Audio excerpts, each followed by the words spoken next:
పేదలను ఆదరించువాడు ధన్యుడు, అతనికి ఆపద వాటిల్లినప్పుడు ప్రభు అతనిని ఆదుకును. కీర్తనల గ్రంథము 41వ అధ్యాయము 1వ వచనము. ప్రార్థన. యేసుప్రభు నిరుపేదలను, అనాథులను గుర్తుంచుకునేలా సహాయపడండి. ఇల్లు వాకిలి లేని నిర్భాగ్యులను, అనాథలను, వృద్ధులను, రోగులను, ఆదరణ కరువైన వారిని అందరూ సులువుగా మర్చిపోతారు.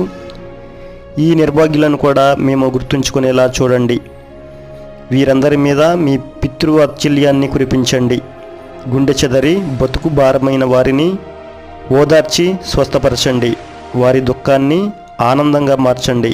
ఆనందంతో జీవితాన్ని సాగేలా దీవించండి. అధైర్యపడకుండా, నిరాశపడకుండా వారిని కాపాడండి. నిరుపేదలమైన మా పట్ల మీకు ఉన్న అమిత ప్రేమను చూచి మా ఈ ప్రార్థన ఆలకించండి. ఆమీన్.